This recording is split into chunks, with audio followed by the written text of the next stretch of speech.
BMKG memperingatkan adanya potensi peningkatan intensitas hujan kategori lebat yang disertai angin kencang di wilayah Jawa pada sore dan dini hari.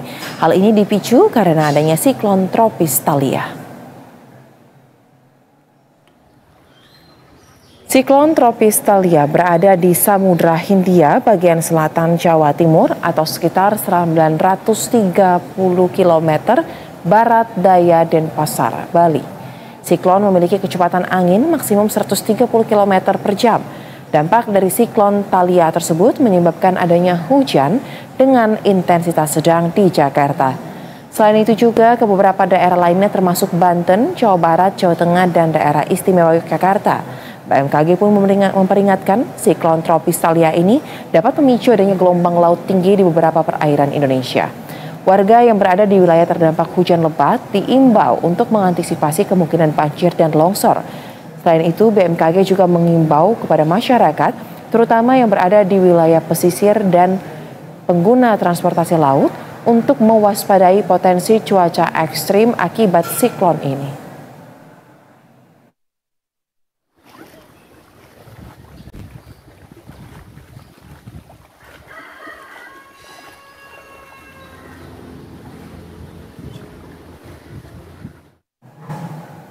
Siklon tropis Thalia dan fenomena atmosfer lainnya diprediksi akan mempengaruhi peningkatan curah hujan di sejumlah wilayah di Indonesia dalam sepekan ke depan. Dan untuk membahas tersebut, kita sudah bersama dengan Miming Saifuddin, Kepala Bidang Prediksi dan Peringatan Dini Cuaca Ekstrim BMKG. Selamat siang, Pak Miming. Selamat siang, Mbak. Baik, terima kasih telah meluangkan waktu bersama kami di Berita Satu Siang. Pak, terkait dengan posisi siklon Thalia yang disebut menjadi penyebab cuaca ekstrim, itu hujan dengan intensitas lebat ini terjadi. Apakah sebenarnya masih berada sangat dekat dengan wilayah Indonesia atau pergerakannya sudah mulai bergerak ke arah yang lebih jauh, Pak? Seperti apa sebenarnya keberadaannya? Ya, memang sepekan ini kita dihadiri atau di wilayah Indonesia bagian selatan itu ada dua siklon tropis ya sebelumnya dalam sepekan terakhir, yaitu Vince dan Thalia. Untuk yang Vince memang dia posisinya sudah sangat jauh dan sudah tidak berdampak. Kemudian untuk yang Thalia saat ini posisinya memang masih eksis, masih ada di Samudra Hindia sebelah barat daya Sumatera, dan ini memang semakin menjauhi wilayah Indonesia, sehingga untuk hari ini kondisi dampaknya itu hanya terhadap kondisi gelombang di wilayah Samudra Hindia bagian selatan maupun barat daya Sumatera seperti itu. Dan kemungkinan untuk beberapa hari ke depan itu akan semakin tidak terdampak. Artinya dampak siklon tropisnya sudah tidak terasa di wilayah Indonesia. Tetapi yang perlu diwaspadai adalah saat ini kami memonitor ada bibit siklon di wilayah barat laut Australia, yang notabene dia itu berada di sebelah selatan Nusa Tenggara yang memang cukup jauh jaraknya. Tetapi ketika dia terbentuk menjadi siklon, ini bisa berdampak terhadap kondisi cuaca ekstrim di wilayah Indonesia untuk sepekan ke depan. Jadi pengaruh yang untuk sepekan ke depan di wilayah Indonesia ini bisa dipengaruhi oleh bibit siklon 96S yang saat ini kami monitor sudah mulai tumbuh di wilayah Australia barat laut seperti itu. Sehingga dampaknya apa yang terjadi untuk beberapa hari ke depan, ini yang perlu diwaspadai potensi cuaca ekstrim seperti hujan lebat di wilayah Nusa Tenggara Timur, wilayah Bali, Nusa Tenggara Barat, Nusa Tenggara Timur, kemudian angin kencang juga ini berpotensi di wilayah timur terutama, kemudian ketinggian gelombang bisa mencapai 2,5 hingga 3 meter di wilayah perairan selatan Nusa Tenggara Timur.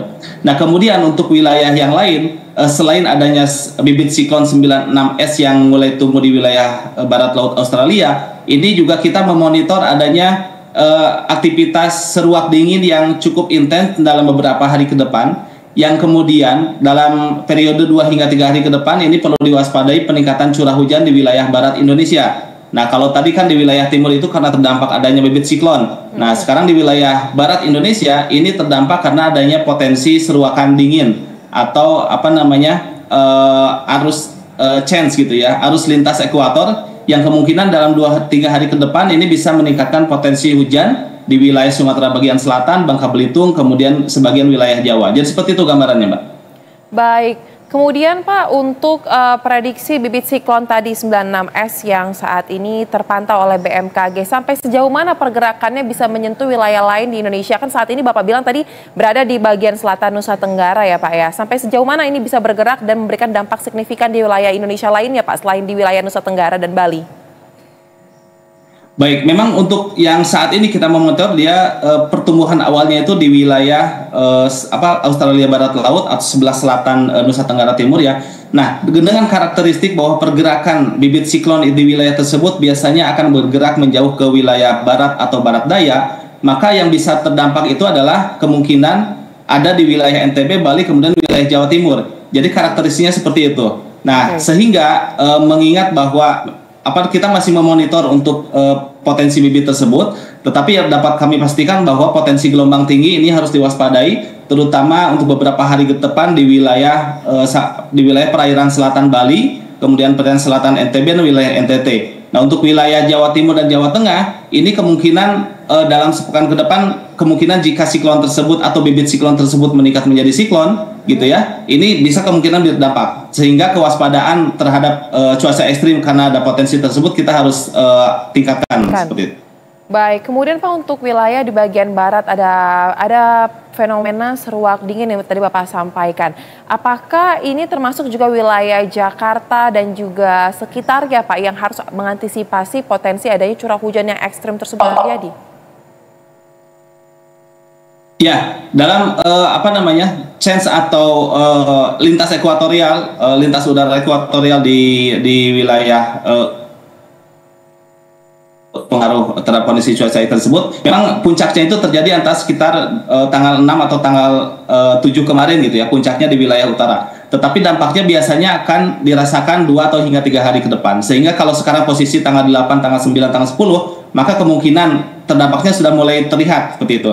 Nah, wilayah mana saja yang terdampak? Biasanya karakteristik ketika penguatan monsun tersebut terjadi adalah di wilayah Sumatera bagian selatan ya, yang meliputi Sumatera Selatan, sebagian wilayah Lampung, kemudian Bangka Belitung, termasuk wilayah Kalimantan Barat. Untuk wilayah Jawanya itu biasanya ada di wilayah pesisir utara, termasuk wilayah Jakarta, kemudian Jawa Tengah hingga Jawa Timur. Jadi ini memang untuk 2 hingga 3 hari ke depan peningkatan curah hujan, terutama pada malam hari ya, yang biasanya tidak terkira dan tidak pada posisi kita sedang istirahat kebanyakan, tentunya ini yang harus diwaspadai seperti itu. Baik, terutama waktu malam hari Pak, karena kebetulan tadi malam juga sepertinya hampir merata nih terjadi hujan dengan intensitas yang sangat lebat. Nah, selain 2 hal yang Bapak jelaskan tadi Pak Miming, apakah ada dideteksi gangguan atmosfer lain yang bisa mengakibatkan tingginya intensitas hujan di wilayah Indonesia Pak? Ya, selain tadi yang disampaikan, kita memonitor adanya siklon tropis, bibit siklon gitu ya, kemudian adanya aliran massa udara dari utara yang cukup menguat dalam beberapa hari terakhir, kemudian juga kita memonitor memang untuk yang biasanya menjadi penyebab cuaca ekstrim itu adalah MJO, Madden-Julian Oscillation. Nah, kalau saat ini memang MJO tidak terlalu signifikan di wilayah barat, tetapi dia ada di wilayah timur dampaknya. Nah, sehingga selain wilayah tadi disebutkan, wilayah Sumatera bagian selatan, wilayah Jawa bagian utara, kemudian wilayah Bali, NTB, dan NTT karena adanya bibit siklon, di wilayah Sulawesi juga di bagian selatan, terutama wilayah Sulawesi bagian selatan, ini kemungkinan potensi hujan lebat atau peningkatan curah hujan di wilayah tersebut juga harus diwaspadai. Karena tadi yang disampaikan bahwa Madden-Julian sebagai faktor pemicu cuaca ekstrim lainnya, ini center daripada aktivitasnya saat ini untuk periode 2 hingga 3 hari ke depan ada di wilayah Sulawesi dan wilayah Papua, sehingga dampak cuaca ekstrim di wilayah Sulawesi Selatan, Sulawesi Tenggara, kemudian Maluku dan sebagian wilayah Papua ini juga termasuk wilayah yang harus diwaspadai untuk peningkatan cuaca ekstrim seperti itu. Baik. Terakhir Pak Miming, dengan segala hal yang terjadi, fenomena atmosfer dan juga prediksi cuaca yang menyertainya, apakah BMKG sudah melihat sampai dengan kapan hal ini bisa terjadi? Apakah di bulan Februari ini penghabisan lalu kita akan berganti masuk pada musim yang lain memasuki bulan Ramadan, atau seperti apa sebenarnya Pak penjelasannya? Ya, jadi kalau kita sedang memasuki di awal Februari ini, sebenarnya sebagian wilayah ini sedang memasuki puncak musim hujan, terutama untuk wilayah selatan ekuator ya, yang meliputi Jawa hingga wilayah NTT.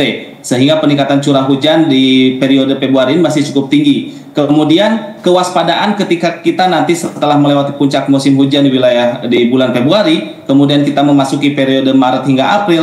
Nah, ini adalah periode yang krusial juga sebenarnya. Di periode-periode pancaroba atau peralihan ini, justru cuaca ekstrim seperti puting beliung, kemudian hujan es, kemudian curah hujan tinggi disertai kilat petir pada siang hari sore hari, ini bisa sering terjadi di periode pancaroba. Sehingga dapat kami katakan bahwa kewaspadaan potensi cuaca ekstrim ini tetap harus ditingkatkan paling tidak hingga periode April mendatang. Karena sepanjang periode tersebut kita mungkin ketika aktivitas atmosfernya cukup intens gitu ya, cukup meningkat, maka potensi cuaca ekstrim bisa sering terjadi seperti itu. Baik, sampai bulan April ya Pak ya, izin memastikan? Ya. Potensinya? Iya, betul. Sampai bulan April paling tidak ya. Baik. Terima kasih Bapak Miming, Kepala Bidang Prediksi dan Peringatan Dini Cuaca Ekstrim BMKG telah berbagi informasi bersama kami. Semoga informasi tersebut dapat diterima dengan baik oleh masyarakat dan menjadikan masyarakat serta pemerintah lebih antisipasi lagi dan lebih sigap menghadapi potensi cuaca yang terjadi. Terima kasih, salam sehat Bapak.